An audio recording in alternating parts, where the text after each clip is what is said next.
So hello guys, આજે આપણે 31 જાન્યુઆરી 2025ના current affair cover કરશું. ટોટલ 17 ટોપિક કવર કરવાના છે, તો એક એક કરીને બધાની શરૂઆત કરીએ. તો આપણે સૌપ્રથમ ટોપિક છે આરએનએ થેરેપી. તો તાજેતરના દિવસોમાં આરએનએ આધારિત ચોકસાઈ જે થેરાપ્યુટિક આનુવંશિક વિકૃતિઓ માટે ગેમ ચેન્જર તરીકે ઉભરી રહી છે, જેમાં વારસાગત રેટિના રોગોનો પણ સમાવેશ થાય છે. હવે આરએનએ થેરેપીની વાત કરીએ તો આરએનએ થેરેપી જે છે તો આરએનએ આધારિત અણુઓમાં જે છે તો એનો ઉપયોગ કરીને જૈવિક માર્ગોને મોડ્યુલેટ કરવામાં આવે છે.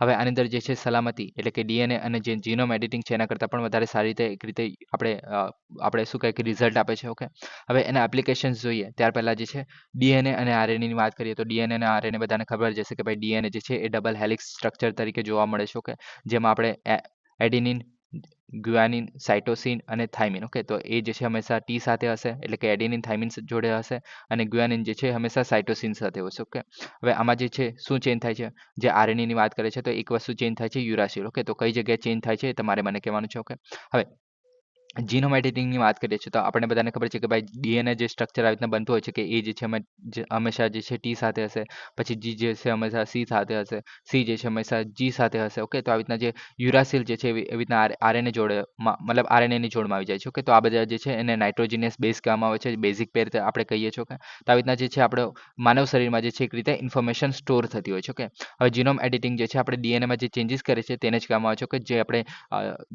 જે કેસ9 જે આપણે ખાતરનો ઉપયોગ કરીને ડીએનએને કટ કરીને પછી બીજા જે ડીએનએ છે એને સાથે આપણે રિપ્લેસ કરી શકીએ છીએ જેટલો ભાગ. ઓકે, તો તેને આપણે જીનોમ એડિટિંગ કહે છે એકદમ સિમ્પલ ભાષામાં. ઓકે, હવે આના સિવાય આપણે ડીએનએમાંથી આપણે આરએનએ બને છે તેને શું કહે છે, તો આ ઘણું ઇમ્પોર્ટન્ટ છે કે ડીએનએમાંથી આરએનએ જે બને છે તેને આપણે ટ્રાન્સક્રિપ્શન કહે છે. કે આરએનએમાંથી ડીએનએ બનતો હોય છે, રિવર્સ જે કહેતા હોય છે તો તેને રિવર્સ ટ્રાન્સક્રિપ્શન કહેવામાં આવે છે. ઓકે, જે ડીએનએ છે એ ડેટાબેઝ ઇન્સ્ટ્રક્શન્સ હોય છે એક રીતે. ઓકે, જે આપણે કોર ઇન્ફોર્મેશન છે તો આની અંદર રહેલું છે. ઓકે, હવે એમાં જે છે ટ્રાન્સલેશન કોને કહે છે, તો કે આરએનએમાંથી પ્રોટીન બને છે તો તેને આપણે ટ્રાન્સલેશન કહીએ છીએ. ઓકે, હવે ટ્રાન્સલેશન પ્રક્રિયામાં જો આપણે ઘણું મહત્વનું છે, જેમાં આરએનએ જે છે એક રીતે એમઆરએનએ હોય છે. ઓકે, જે મેસેન્જર આરએનએ છે, તો મેસેન્જર આરએનએ શું કરતા હોય છે તો કે ડીએનએ પાસેથી જે ઇન્ફોર્મેશન ડેટા લેશે અને એને એમઆરએનએ જે છે એ રાઇબોઝોમ્સને આપશે. ઓકે, અને રાઇબોઝોમ્સ જે છે એ પ્રોટીન બનાવવાનું કામ કરતા હોય છે.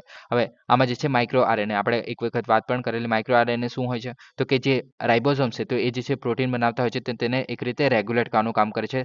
રેગ્યુલેટ એટલે કે વધારે ઓછા પ્રોટીન બનાવવા માટે જે છે એક રીતે કામ કરતા હોય છે. હવે વધારે પ્રોટીન મતલબ વધારે ને ઓછું પ્રોટીન એ કેવી રીતના, તો કે જ્યારે વધારે પડતું પ્રોટીન બની જાય છે તો એક રીતે જે આપણી નોર્મલ પ્રોસેસ જે ચાલતી હોય છે કોષની અંદર. ઓકે, તો તેની અંદર આપણે ફ્લક્ચ્યુએશન જોવા મળે છે અને કારણે મ્યુટેશન એવું બધું જોવા મળી શકે છે. મ્યુટેશન ઇન ધ સેન્સ કે તમારા શરીરમાં જે છે એક રીતે કેન્સર ને એવું બધું જનરેટ થઈ શકે છે. વધારે પડતો આપણે શરીરમાં ભાગ જોવા મળી શકે છે, એક અંગૂઠો વધારે આવી ગયો તો એવું બધા આપણે મ્યુટેશન કહી શકીએ છીએ. કે આ મોટા લેવલ પર પણ હોઈ શકે છે. કે જે અનેક બીમારીઓમાં આપણે જઈ શકે છે. ઓકે, તો આ થઈ ગયું આપણું જે આપણે ડીએનએમાંથી આખું પ્રોટીનની પ્રક્રિયા મતલબ કેવી રીતના થાય છે તેના વિશે. ઓકે, હવે આના સિવાય જે છે આપણે આરએનએ થેરેપી વિશે પહેલા વાત કરીએ. હવે આરએનએ થેરેપીઝમાં જોઈએ તો કે એમઆરએનએ થેરેપી સૌપ્રથમ.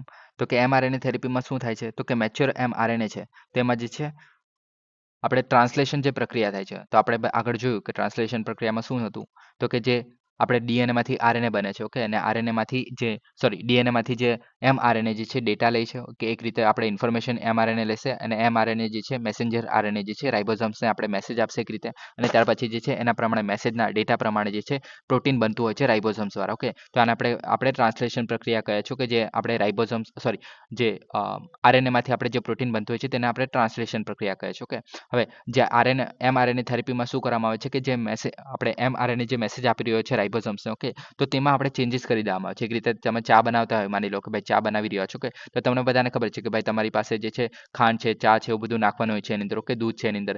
તો એમાં જે છે આપણે થોડો ઘણો મેસેજમાં ચેન્જ કરી નાખે ભાઈ ખાંડની જગ્યાએ છે તમારે મીઠું નાખવાનું છે તો તમારી ચા જે છે કંઈ અલગ બનશે. ઓકે, તો આવી રીતના જ એમાં આવું છે કે ભાઈ જે અમારાને જે ડેટા છે. ઓકે, તો તેની અંદર આપણે થોડો ઘણો ચેન્જ કરી નાખીએ તો આપણું જે છેલ્લે પ્રોટીન બનશે તો તેનું ફંક્શન જે છે આખું કંઈ અલગ જ અલગ હશે. ઓકે, હવે પ્રોટીન જે છે એમાં ફંક્શન પ્રોડક્ટ છે. ઓકે, હવે પ્રોટીન શું કામ કરતા હોય છે તો આપણા શરીરમાં જેટલા પણ આપણી પ્રક્રિયા છે આખા શરીરની. ઓકે, તો તે પ્રોટીન દ્વારા મેન્યુપ્યુલેટ થતી હોય છે. જેમ કે આપણે એમિનો એસિડ છે, પછી શરીરમાં જે ચયા પછી એની આપણે ક્રિયા થાય છે, આપણે મોંમાં જે લાળ આવે છે તો એ બધી જેટલી પણ પ્રક્રિયા છે આપણા શરીરમાં. ઓકે, તો એ જે છે પ્રોટીનના આધારે થતી હોય છે. ઓકે, તો એમાં જો આપણે થોડું ઘણું એમઆરએનએ જે છે મેસેજમાં જો આપણે ચેન્જ કરી નાખીએ તો એ જે છે છેલ્લે પ્રોટીનનું જે કાર્ય છે એમાં પણ ચેન્જ થઈ જશે. ઓકે, ત્યાર બાદ આવે છે આરએનએ એપ્ટેમર્સ. ઓકે, તો આરએનએ એપ્ટેમર્સમાં શું થશે કે જે આપણું છેલ્લે જે પ્રોટીન બની રહ્યું છે. ઓકે, તો તેમાં જે છે એક રીતે એને બ્લોક કરવાનું કામ કરે છે. એના કાર્યો જે છે એને બ્લોક કરવાનું કામ કરે છે. એટલે કે જે આપણું છેલ્લે જે પ્રોટીન બની રહ્યું છે, ઓકે? તો એમાં જે આપણે પ્રોટીન તો બની ગયું. આમાં આપણે mRNAમાં પણ ચેન્જ નથી કરતા, રાઇબોસોમ્સના મેસેજમાં પણ ચેન્જ નથી કરતા, પણ છેલ્લે જે આપણે પ્રોટીન બની ગયું છે, ઓકે?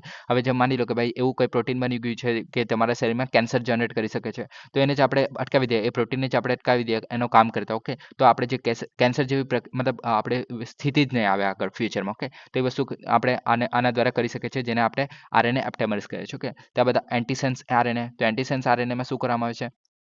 તો કે એ જે છે આપણે અલગથી એન્ટીસેન્સ આરએનએ જે છે ઇન્ક્લુડ કરવામાં આવે છે, જે આરએનએ આપણે જોવા મળે છે તેની અંદર, ઓકે? તો ડીએનએમાં આપણે વાત કરી કે ભાઈ ડબલ હેલિક્સ સ્ટ્રક્ચર હોય છે, ઓકે? તો આરએનએમાં શું હોય છે? તો કે સિંગલ હેલિક્સ સ્ટ્રક્ચર હોય છે, ઓકે? તો એમાં પણ એડેનિન, સાઇટોસિન, ગ્યુઆનિન અને થાઇમિનની જગ્યાએ જે છે હવે યુરાસિલ જોવા મળે છે, ઓકે? તો એડેનિન, સાઇટોસિન, થાઇમિન અને આપણે ગ્યુઆનિન જે આપણે જોવા મળે છે ડીએનએમાં, ઓકે? તો આમાં જે થાઇમિનની જગ્યાએ આપણે આરએનએમાં ગ્યુઆનિન જોવા મળે છે, ઓકે? તો જી જોવા મળે છે ટીની જગ્યા પર, ઓકે? તો આમાં જે છે આપણે શું કરવામાં આવે છે કે ભાઈ એન્ટીસેન્સ આરએનએ જે છે ઇન્ક્લુડ કરવામાં આવે છે, જે આરએનએ સ્ટ્રક્ચર છે તેની અંદર તમે આમાં પણ જોઈ શકો છો ભાઈ અલગથી જે છે આપણે આરએનએમાં જે છે નવું સ્ટ્રક્ચર એડ કરવામાં આવે છે. તો એ શું કરશે? તો કે જે આખી જે પ્રક્રિયા છે, જે mRNA જે પ્રક્રિયા છે, ઓકે? તો તેને એક રીતે બ્લોક કરવાનું કામ કરી શકે છે. એટલે કે જે આખી આપણે જે ટ્રાન્સલેશન પ્રક્રિયા અહીંયા થઈ રહી છે, ઓકે? તો તેને જ એક રીતે બ્લોક કરવાનું કામ કરશે. પ્લસ બીજું શું કરી શકે છે? આપણે શું કહી શકીએ કે ભાઈ જે ટ્રાન્સલેશન પ્રક્રિયા છે, તો તેમાં જ એક રીતે mRNA જે યુઝ થાય છે તેને આપણે અટકાવી શકાય છે, ઓકે? જે આપણી એન્ટીસેન્સ પ્રક્રિયા છે એના દ્વારા, ઓકે? ત્યારબાદ બીજું આવે છે આરએનએ ઇન્ટરફેરન્સ, ઓકે? તો એ જે છે આ જે mRNA જોવા મળે છે તેને આપણે અટકાવવાનું પણ કામ કરી શકે છે અને એને જે છે ડિગ્રેડ કરવાનું કામ કરે, એને તોડી પાડવાનું પણ કામ કરી શકે છે, જે આપણે ઇન્ટરફેરન્સ છે તેની અંદર, ઓકે? તો આવી રીતના જે છે આરએનએ રિલેટેડ જે આરએનએ થેરેપીઝ જે છે એ કામ કરતી હોય છે અલગ અલગ, ઓકે? તો આ થઈ ગયું. હવે એના એપ્લિકેશન્સની વાત કરીએ, કઈ જગ્યાએ યુઝ કરવામાં આવે છે, ઓકે? તો આ જે છે એડીએઆર ઉત્સેચકો સાથે આરએનએ સંપાદન, તો આરએનએના સ્તરે આનુવંશિક પરિવર્તનને સુધારે છે, ડીએનએમાં ફેરફાર કર્યા વિના જે રેટિના કોષોમાં પ્રોટીન ઉત્પાદન પુનઃસ્થાપિત કરે છે. હવે આ જે છે આંખ માટેના ચેન્જીસની વાત કરવામાં આવી રહી છે અહીંયા, ઓકે?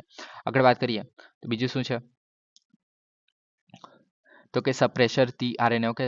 તો એ જે છે સ્ટોપ કોડન પરિવર્તન બાયપાસ કરે છે. હવે આ બધું યાદ રાખવાની જરૂર નથી, ઓકે? આપણે જે મેઇન જે 4 આરએનએ થેરેપીઝ હોય એ વધારે મહત્વની છે, ઓકે? ત્યારબાદ આ જે છે પીટીસી 124 એટ્લુરેન જે સિસ્ટિક ફાઇબ્રોસિસ, ડ્યુચેન મસ્ક્યુલર ડિસ્ટ્રોફી સારવાર, તો આ બધા જે છે આંખને રિલેટેડ જે આપણે શું કહે કે રોગો જોવા મળે છે, તો એ બધા આપણે યાદ રાખવાની પણ જરૂર નથી, ઓકે? પછી એન્ટીસેન્સ જે ન્યુક્લિયોટાઇડ છે, જે કરોડરજ્જુની સ્નાયુબદ્ધ કૃશતા અને ડ્યુચેન સ્નાયુ ડિસ્ટ્રોફી જેવા જે રોગો છે એને સફળતાપૂર્વક ઉપયોગ થાય છે, ઓકે? તો આ થઈ ગયું. હવે નેક્સ્ટ ટોપિકની આપણે વાત કરીએ તો ભાષીની પ્લેટફોર્મ.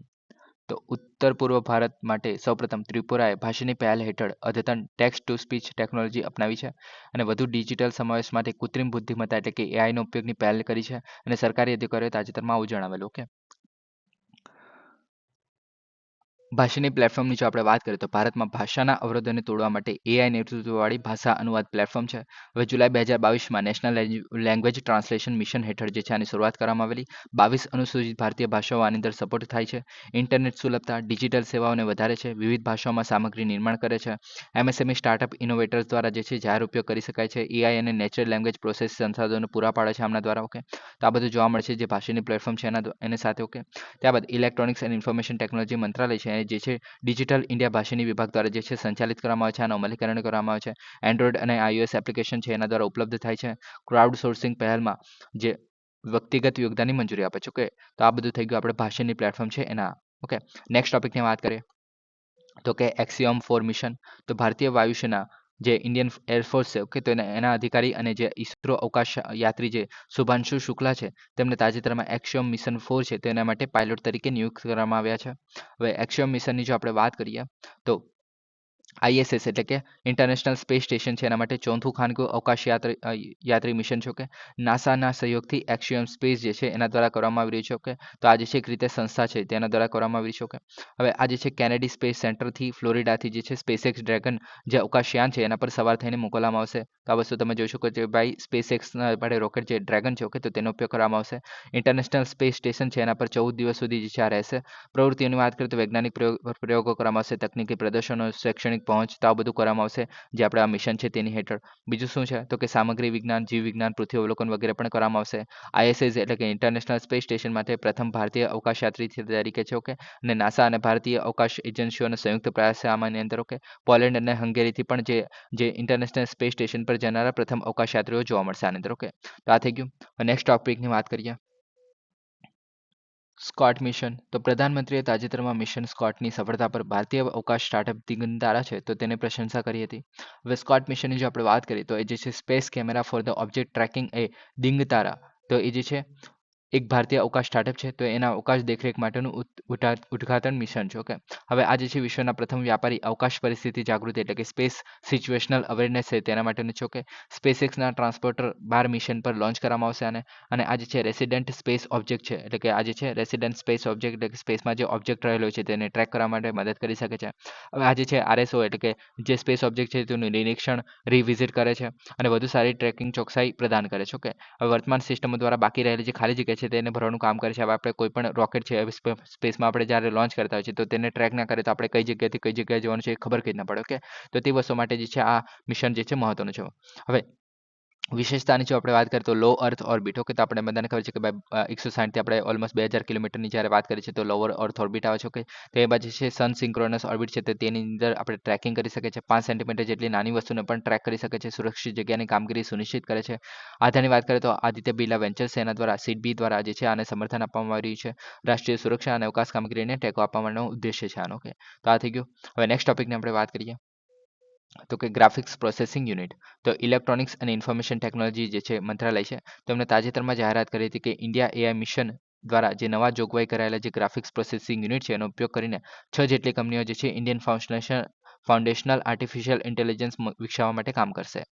હવે આના વિશે વાત કરીએ તો તમે જોઈ શકો છો કે ભાઈ ગ્રાફિક્સ પ્રોસેસિંગ યુનિટ શું છે. પહેલાં તો તે જે છે ઝડપી ગાણિતિક ગણતરીઓ માટેની એક ઇલેક્ટ્રોનિક સર્કિટ બોર્ડ છે. ઓકે, તો ઇલેક્ટ્રોનિક સર્કિટ બોર્ડ છે જે આપણે મધરબોર્ડ તમારા કમ્પ્યુટરમાં જોવા મળે છે તેને એક રીતે સપોર્ટ કરવા માટેનું એક રીતે આ સપોર્ટ સિસ્ટમ જોવા મળે છે. ઓકે, હવે મૂળભૂત રૂપે 3D ગ્રાફિક્સ રેન્ડરિંગ માટે રચાયેલું છે. રેન્ડરિંગ એટલે કે આપણે જે પ્રોસેસ પ્રક્રિયા છે આપણે ગ્રાફિક્સ માટે મતલબ 3D આપણે મોડેલ બનાવતા હોય તેવું બધું માટે તેના માટેની જે આપણે રેન્ડરિંગ પ્રક્રિયા હોય છે જ્યારે આપણે રેન્ડરિંગ એટલે કે આપણે કોઈ વસ્તુ બનાવી રહ્યા છે અને ત્યારે આપણે પ્રોસેસ કરીને પછી એનું આઉટપુટ મેળવતા હોઈએ છીએ તો તેને આપણે રેન્ડરિંગ કહીએ છીએ. ઓકે, જે આપણે ફોટો ને એવું બધું બનાવતા વિડીયો એડિટિંગ કરતા હશે તેમને ખાસ ખબર હશે. ઓકે, હવે 1990ના દાયકાથી બદલાયેલા જે સોફ્ટવેર છે અને વિડીયો ગેમ્સમાં જે છે આ જોવા મળે છે. ઉચ્ચ પ્રદર્શન કમ્પ્યુટિંગ, મશીન લર્નિંગ, AI, હવામાનની આગાહી, ક્રિપ્ટોકરન્સી, માઇનિંગ વગેરે માટે જે છે આનો ઉપયોગ કરી શકાય છે. જે એક રીતે તમારું જે મધરબોર્ડ છે એને સપોર્ટ કરવાનું કામ કરે છે અને તમારે જે આપણે ગ્રાફિક્સ કાર્ડ જે કહે છે તો તે આની જ વાત કરતા હોઈએ છીએ. ઓકે, આગળ વાત કરીએ તો કે CPU અને GPU. ઓકે, તો CPU શું છે તો કે એનો સામાન્ય હેતુ છે આપણે એપ્લિકેશન સિસ્ટમ અને મેનેજમેન્ટ માટેનો અને આ જે છે ઓછા કોર જટિલ સૂચનાઓનું સંચાલન કરીને ક્રમિક કાર્યો કરવા માટે જે છે વધુ સારું ઉપયોગી થાય છે. મતલબ CPU જે છે આના માટે યુઝ કરી શકાય છે કે ક્રમિક આપણે સિક્વન્શિયલ જે ફંક્શન કરવાનું હોય છે તે CPU દ્વારા થઈ શકે છે.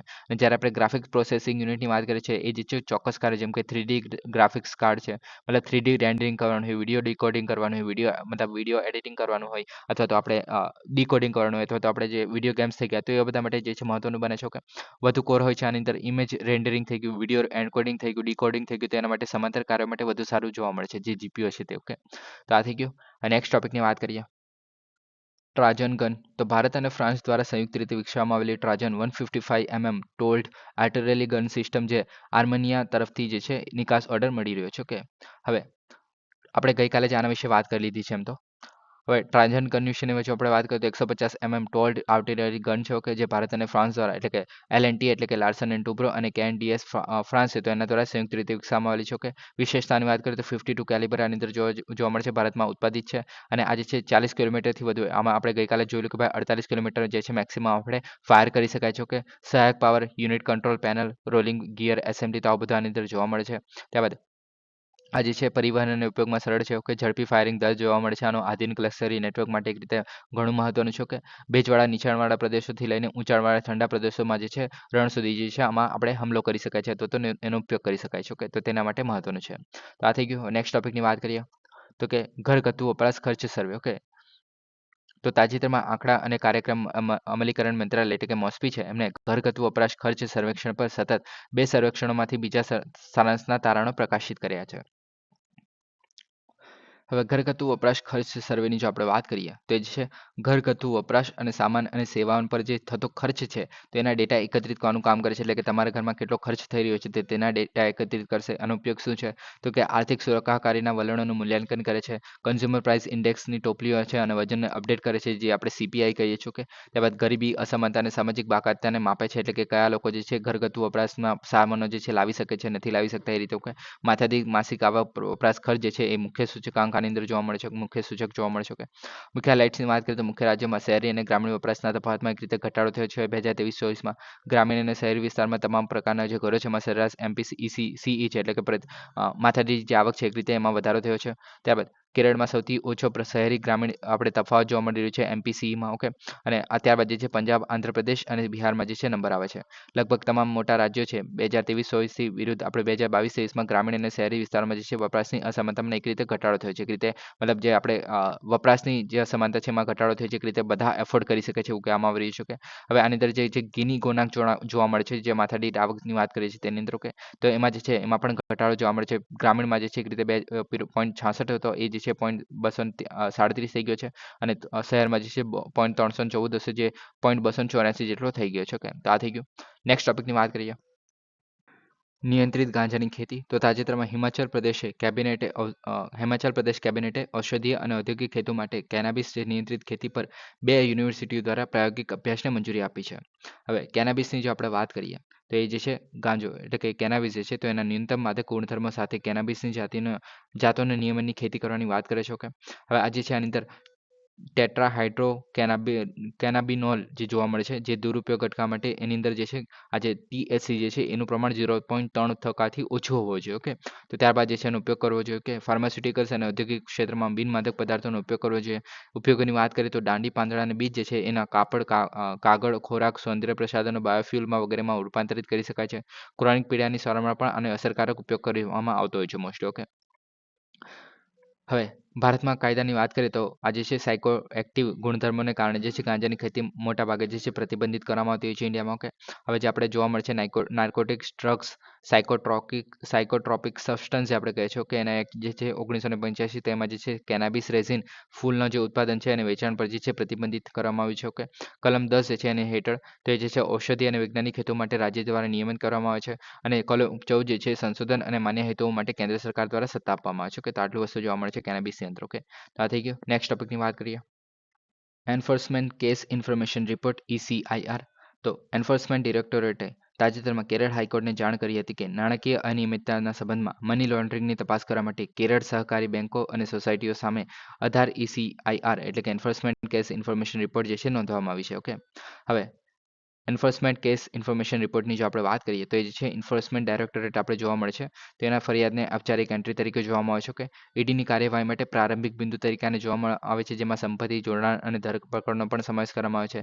હવે આજે છે આપણે prevention of the money laundering act જે છે 2002 અથવા તો તેના નિયમમાં ECIRનો કોઈ પણ પ્રકારનો ઉલ્લેખ નથી. એટલે કે આપણે જે PMLA એક્ટ જે જોવા મળે છે તેની અંદર જે છે ECIRનો ઉલ્લેખ નથી કરવામાં આવતો, પણ આ જે છે એક્ટ હેઠળ કોઈ પણ કાર્યવાહી કરતા પહેલા જે છે નોંધવામાં આવે છે. કે એટલે કે કોઈ પણ કેસની કાર્યવાહી કરવામાં આવશે ત્યાર પહેલા જે છે ECIRમાં જે છે નોંધવામાં આવે છે. આ જે છે એક રીતે પોલીસનું જે ફર્સ્ટ ઇન્ફોર્મેશન રિપોર્ટ છે, એટલે કે FIR તરીકે જોવામાં આવે છે, પણ સુપ્રીમ કોર્ટે ના પણ કહી દીધેલું કે ભાઈ એ જે છે FIR સાથે સરખાવી નથી શકાતું. ઓકે, હવે જે આંતરિક દસ્તાવેજની વાત કરે છે તો કે કેસની ઓળખ વિભાગીય સગવડ માટે કાયદેસર રીતે આરોપીને પ્રદાન કરવાની જરૂરી નથી. ઓકે, તો આ બધું જે છે આની અંદર જોવા મળે છે. ઓકે, તો આ થઈ ગયું આપણું એન્ફોર્સમેન્ટ કેસ ઇન્ફોર્મેશન રિપોર્ટ.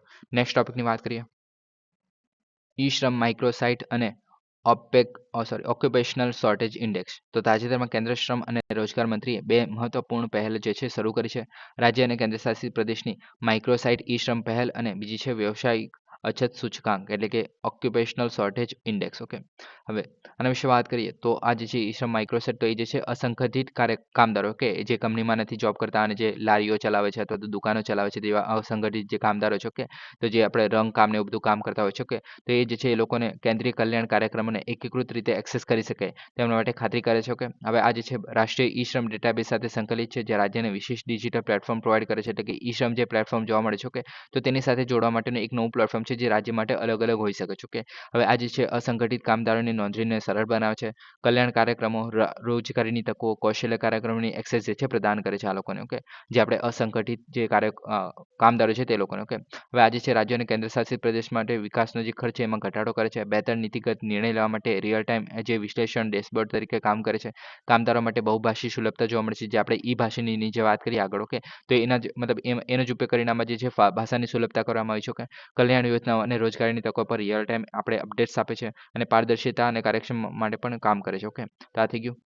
હવે નેક્સ્ટ આની અંદર જ છે બીજો આપણે ઓક્યુપેશનલ શોર્ટેજ ઇન્ડેક્સ. ઓકે, તો અછતનો સામનો કરી રહેલા જે વ્યવસાયી લોકો છે તેમને જે આંતરદ્રષ્ટિ પ્રદાન કરવાનું કામ કરે છે. નોકરી શોધનારોને કુશળતાઓને ઉદ્યોગોની માંગ સાથે સંરેખિત કરવામાં મદદ કરે છે. એટલે કે જે લોકોને જોબ જોઈએ છે તો એ લોકોને જોબ આપનારા જે લોકો છે તેની સાથે આપણે કનેક્ટ કરવાનું કામ કરે છે. નીતિ નિર્માતો થઈ ગયા, તાલીમ સંસ્થાઓ થઈ ગયા અને વ્યવસાયોને જે કૌશલ્ય અંતરને દૂર કરવા માટે સહાય પણ આપે છે. એટલે કે જે આપણે શું કહે કે જે સંસ્થાઓ છે તેમને જો આપણે સ્કિલ લેબર જોઈતી હોય તો તે લોકોને પણ પ્રોવાઈડ કરવાનું કામ કરે છે. ઓકે, કાર્યબળ આયોજન અને કૌશલ્ય વિકાસ પહેલમાં સહાય કરવાનું કામ કરે છે. તો આ રીતે આ જે છે મહત્વપૂર્ણ છે. ઓકે, નેક્સ્ટ ટોપિકની વાત કરીએ.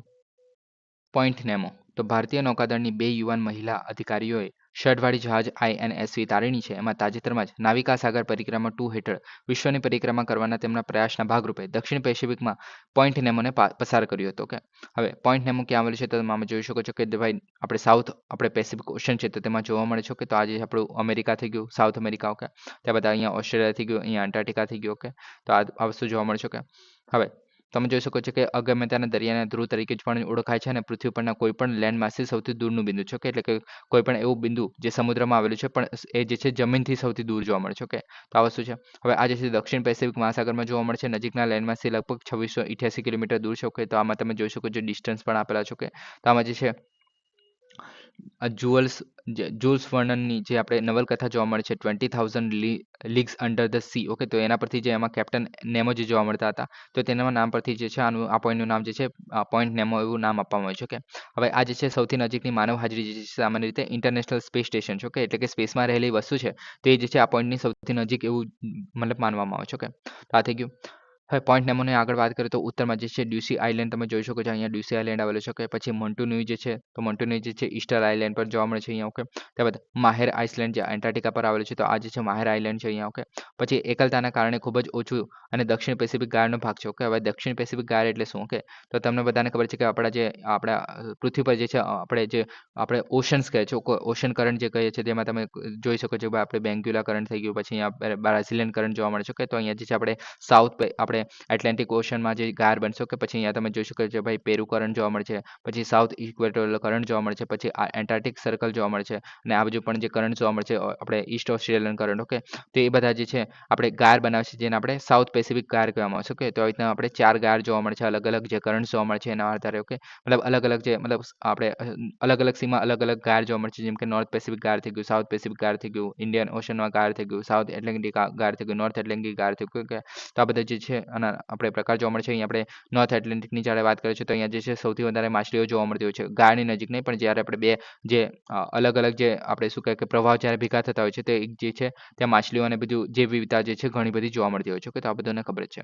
આગળ વાત કરીએ એના વિશે તો કે આજે દૂરસ્થ અને સૌથી ઓછા દરિયાઈ ટ્રાફિકને કારણે અવકાશ એજન્સીઓ માટે અવકાશના કાટમાળના નિકાલ માટે સૌથી લોકપ્રિય સ્થાન છે. એટલે કે અવકાશમાંથી જો કોઈ પણ વસ્તુ ફેંકવી હોય અથવા તો આપણે જે આપણે શું કહે કે સેટેલાઇટને એવું બધું આપણે જે લોન્ચ કરેલી હોય તો ભવિષ્યમાં જો પાડવી હોય. ઓકે, તો જે છે પાડવામાં આવે છે આ જગ્યા પર. જો કે પોઈન્ટ નેમો પર પાડવામાં આવતી હોય છે. કે તો આ થઈ ગયું. હવે નેક્સ્ટ ટોપિકની આપણે વાત કરીએ. Kanha tiger reserve. તો તાજેતરમાં મંડલા જિલ્લાના કાન્હા ટાઈગર રિઝર્વમાં 2 વર્ષની એક વાંગોળની જે છે મૃત હાલતમાં મળી આવી છે. તો કાન્હા ટાઈગર રિઝર્વ ક્યાં આવેલું છે? મધ્યપ્રદેશમાં આવેલું છે. બધાને ખબર છે કે મધ્યપ્રદેશમાં તમે જોઈ શકો છો. અહીંયા કાન્હા બીજા બધા ઘણા ઇમ્પોર્ટન્ટ જેમ કે અહીંયા પેંચ છે, પછી રતાપાની ટાઈગર રિઝર્વ, સતપુરા ટાઈગર રિઝર્વ થઈ ગયું, પન્ના ટાઈગર રિઝર્વ થઈ ગયું, પછી આપણે જે બાંધવગઢ ટાઈગર રિઝર્વ થઈ ગયું, સંજય ઘશીદાસ ટાઈગર રિઝર્વ થઈ ગયું જે આપણે છત્તીસગઢ અને મધ્યપ્રદેશમાં આવેલું છે. પછી આપણે મહારાષ્ટ્રમાં પણ તોડોબા ટાઈગર રિઝર્વ થઈ ગયું, પછી મેલઘાટ ટાઈગર રિઝર્વ થઈ ગયું. તો આ બધા જે છે ઇમ્પોર્ટન્ટ ટાઈગર રિઝર્વ છે. ઓકે, આના આગળ વાત કરીએ તો કે આ જે છે મંડલા અને બાલાઘાટ જિલ્લામાં ફેલાયેલું છે. સતપુરાની મેકલ શ્રેણીમાં આવેલું છે. કે સતપુરા જે શ્રેણી કહીએ છીએ આપણે, ઓકે, તો એની જ વાત કરવામાં આવી રહી છે કે જે ગુજરાત સુધી આવતી હોય છે. કે 1 જૂન 1955 રોજ એને રાષ્ટ્રીય ઉદ્યાન અને 1973માં એને એક ટાઈગર રિઝર્વ તરીકે જાહેર કરવામાં આવેલું. પ્રેરિત રૂફ રુડયાર્ડ કિપલિંગ જે છે એની ધ જંગલ બુક, ઓકે, તો જે જંગલ બુક લખાયેલી છે તો એ જે છે કાન્હા ટાઈગર રિઝર્વ પરથી જ લખવામાં આવી છે એવું માનવામાં આવે છે. કે ભારતમાં સૌપ્રથમવાર સત્તાવાર રીતે માસ્કોટ જે ભૂરસિંગ ધ બારાસિંગા, ઓકે, તો એ જે છે રજૂ કરવામાં આવેલું છે માસ્કોટ તરીકે. ઓકે, જે આ જે છે બારાસિંગા જે છે આપણે મધ્યપ્રદેશનું એક રીતે રાજ્ય પ્રાણી તરીકે જોવામાં આવે છે. ઓકે, આગળ વાત કરીએ તો કે આમાં જે છે અલગ અલગ જંગલો જોવા મળે છે, પછી હાઇલેન્ડ ફોરેસ્ટ જોવા મળે છે. આ બધું યાદ રાખવાની જરૂર નથી. પ્રાણીમાં રોયલ બંગાળ ટાઈગર થઈ ગયા, ચિત્તો થઈ ગયો, સ્લોથ રિયર થઈ ગયો, ભારતીય જંગલી કૂતરા અને બારસિંગા જે છે જે મધ્યપ્રદેશનું આપણે રાજ્ય પ્રાણી તરીકે જોવા મળે છે. ઓકે, તો આ થઈ ગયું. હવે નેક્સ્ટ ટોપિકની વાત કરીએ. કારા સમુદ્ર. તો આર્કટિક ક્ષેત્રના રશિયન પ્રવૃત્તિના ઝડપી વિસ્તરણ વચ્ચે 50 લેટી પોબેડી, તો જેને 50 વર્ષનો વિજય તરીકે પણ ઓળખવામાં આવે છે, તો એ નામના પરમાણુ સંચાલિત આઇસ બ્રેકરને કારા સમુદ્રમાં એક કાર્ગો જહાજ સાથે અથડાયા પછી નુકસાન થયું છે. કે હવે કારા સમુદ્ર ક્યાં આવેલું છે તો તમે જોઈ શકો છો અહીંયા છે આપણે કારા સમુદ્ર, જે આપણે નોર્થ પોલ એટલે કે જે ઉત્તર ધ્રુવ કહે છે. કે તો તેમાં તમે જોઈ શકો છો કે આ રશિયા થઈ ગયું, આ બાજુ અહીંયા કેનેડા થઈ ગયું. તો એ બંને વચ્ચેનો જે છે ડિસ્ટન્સ ખાલી થોડું ઘણું જ છે, કે અમુક કિલોમીટરમાં જોવા મળે છે. તમને એવું લાગતું હશે કે ભાઈ રશિયા અને જે આપણે યુએસએ જે આપણે ઘણી દૂર છે, કે પણ બહુ નજીક આવેલા છે એક રીતે. ઓકે, આ અલાસ્કા જે છે એક રીતે યુએસએનો જ ભાગ જોવા મળે છે. ઓકે, ભાગ માનવામાં આવે છે. ઓકે, તમે આમાં જોઈ શકો છો બીજા કે ભાઈ આ જે છે નોવોયા ઝામિયા, પછી આપણે જે બીજી બાજુથી અહીંયા આપણે શું કહે કે આપણે અહીંયા બેરિંગ સ્ટ્રેટ છે તો ત્યાં આપણે જોઈ શકો છો. ઓકે, બેરિંગ સી જે અહીંયા જોવા મળે છે. પછી આ બાજુ અહીંયા જાપાન આવી જશે, સી ઓફ ઓસ્કોક આપણે કહીએ છીએ. પછી કામચટકા પેનિન્સ્યુલા, તો આપણે ઘણી વખત એના વિશે વાત કરી છે. ઓકે, તો આ બધું જે છે ઘણા ઇમ્પોર્ટન્ટ પ્લેસીસ. ઓકે, તો આથી કે તમે જોઈ શકો છો કારા સી અહીંયા આવેલું છે. ઓકે, હવે આગળ વાત કરીએ એના વિશે. તો કારા સી જે છે તમે જોઈ શકો છો આર્કટિક મહાસાગરના સીમાંત સમુદ્ર છે. એક રીતે સાઇબેરિયા જે રશિયા છે તેનો ઉત્તરે આવેલું છે, તો રશિયાને ઉત્તરે આવેલું છે. સાઇબેરિયા વિસ્તાર છે તેનો ઉત્તરે. ઓકે, હવે આમાં જે છે 8 લાખ ચોરસ કિલોમીટરમાં ફેલાયેલું છે. કારા નદીના નામ પરથી જે છે આનું નામ કારા એવું નામ આપવામાં આવ્યું છે, કે કારા સી. ઓકે, હવે તમે જોઈ શકો છો નોર્થ વેસ્ટમાં ફ્રાન્સ જેસોફ લેન્ડ. ઓકે, તો આમાં તમે જોઈ શકો છો નોર્થ અને વેસ્ટ. ઓકે, તો નોર્થ અને વેસ્ટ. ઓકે, તો આ બાજુ હશે. આમાં તમે જોઈ શકો છો આ છે જોસેફ લેન્ડ. નોર્થ વેસ્ટમાં આપણે કઈ ગયું ભાઈ ફ્રાન્સ જોસેફ, કઈ ગયું ફ્રાન્સ જોસેફ આયરું, સોરી. અહીંયા તમે જોઈ શકો ફ્રાન્સ જોસેફ લેન્ડ. ઓકે, રશિયાનું. પછી આપણે નોવયા ઝેમાલિયા ટાપુ. ઓકે, તો નોવેલા ઝેમાલિયા ટાપુ અહીંયા છે. ઓકે, ત્યાર બાદ સેવેરિયાના ઝેમાલિયા, તો સેવેરિયાના ઝેમાલિયા, તો એ જે છે આ બાજુ આવેલા છે. ઓકે, આપણે પૂર્વમાં. અને આર્કટિક બેસિન. ઓકે, તો આર્કટિક સમુદ્ર જે છે અહીં આવેલું છે. ઓકે, આ બધું ઉત્તરમાં. તો આ થઈ ગયું. હવે આગળ વાત કરીએ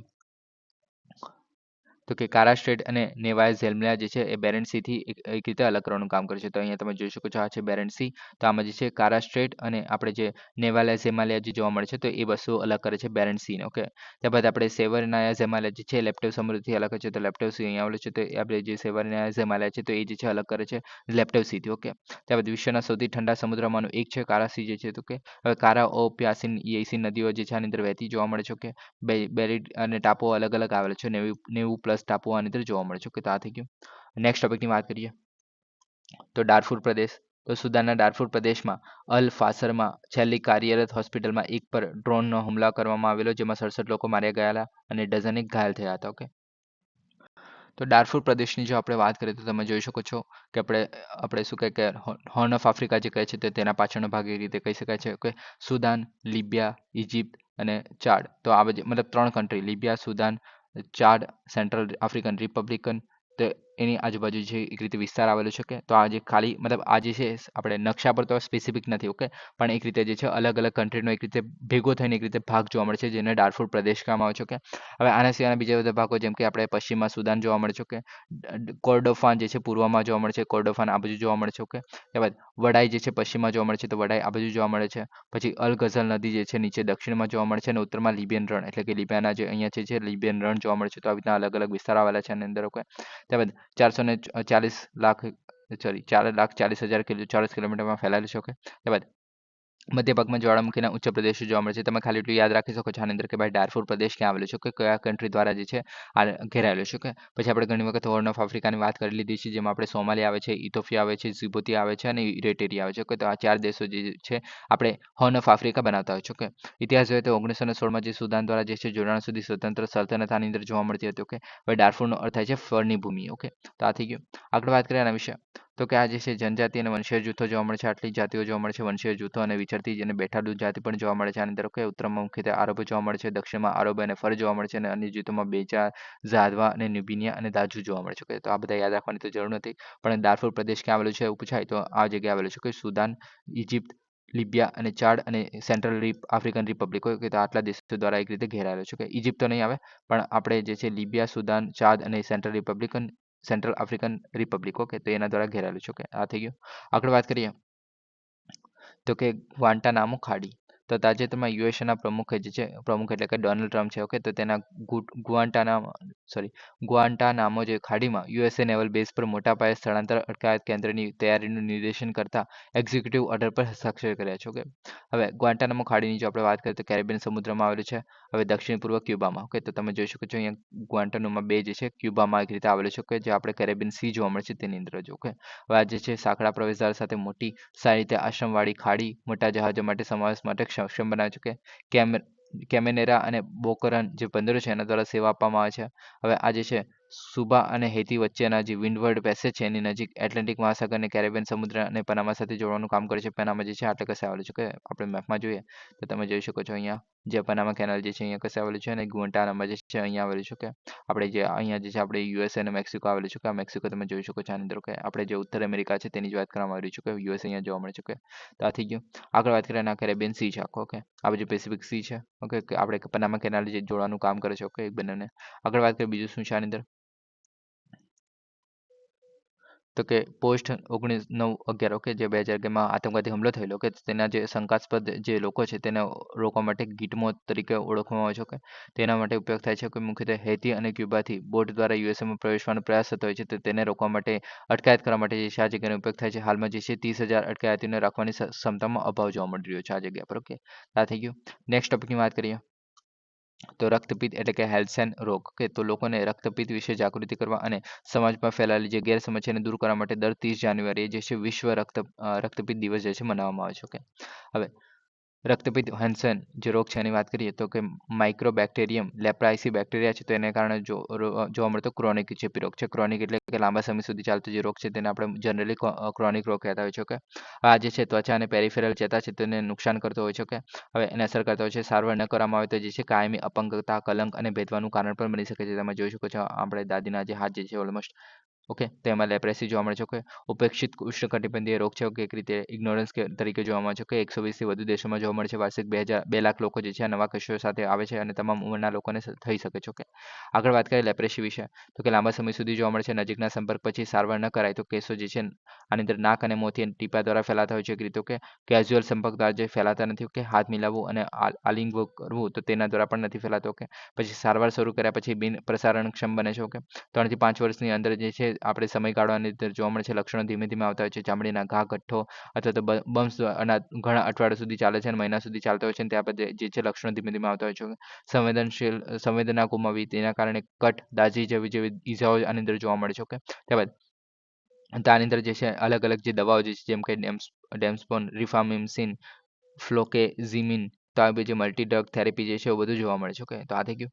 નેક્સ્ટ ટોપિકની વાત કરીએ તો કે માનવ આફ્રિકન ટ્રાઇપેપોનોસોમિયાસિસ. ઓકે તો એ જે જોવા મળે છે તો તાજેતરમાં વર્લ્ડ હેલ્થ ઓર્ગેનાઇઝેશને જાહેર કર્યું છે કે ગિનીએ જાહેર આરોગ્ય સમસ્યા તરીકે માનવ આફ્રિકન ટ્રાયોપેનોસોમિયાસિસ જે છે એના ગેમ્બિયન્સ સ્વરૂપને સફળતાપૂર્વક દૂર કરી દીધું છે. ઓકે હવે માનવ આફ્રિકન ટ્રાઇપોસોમિયાસિસની આપણે જો વાત કરીએ તો ઊંઘની બીમારી તરીકે ઓળખવામાં આવે છે. તે ટ્વેટ્સ ફ્લાયના જે છે કરડવાથી થાય છે અને સબ સહારન આફ્રિકામાં સ્થાનિક છે. ઓકે એક રીતે નોર્મલ જોવા મળે છે.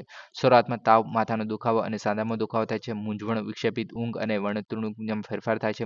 ન્યુરોલોજીકલ સમસ્યાઓ થાય છે અને જીવલેણ પણ થઈ શકે છે જો સારવાર ના કરવામાં આવે તો. કે લક્ષણો જે છે અઠવાડિયા કે મહિના સુધી પછી પણ દેખાય છે. મગજ સહિત બહુવિધ અવયવોને ઝડપી અસર કરતા હોય છે.